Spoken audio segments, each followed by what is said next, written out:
My name is Gavin Evans, and this is my review of Desperado. And out of this trilogy, this is the movie that seems to get the most praise.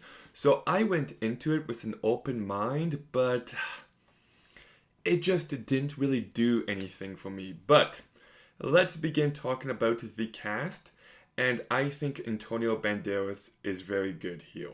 He has plenty of charisma, and he's just a very talented actor. You've got Salma Hayek, who I think is fine, nothing special.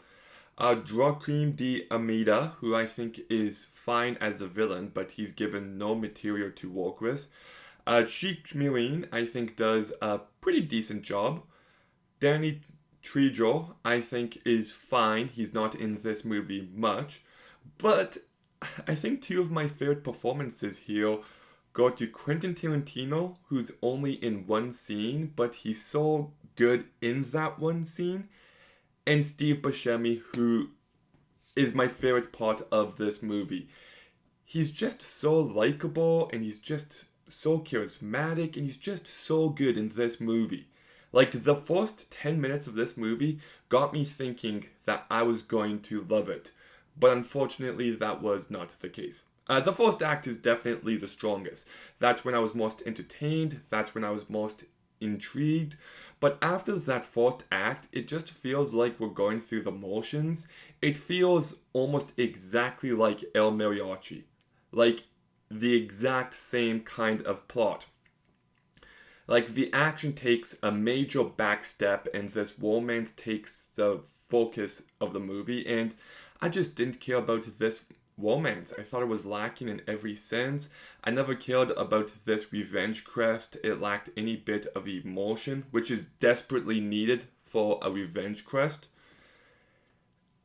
And it just kind of bored me, to be honest. The action is serviceable, but it's nothing special. And yeah, I do like a reveal at the very end of the movie, and there is some charm to the filmmaking. Like, you can tell that this is Robert Rodriguez kicking it up a notch.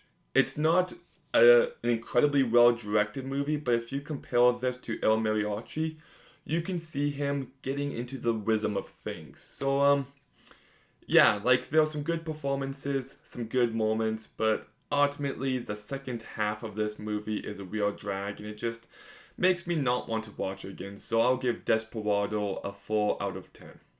Okay, have you seen Desperado? What did you think? Let me know in the comments down below. Make sure you like, comment, subscribe. Stay tuned for more videos soon. And Gavin out.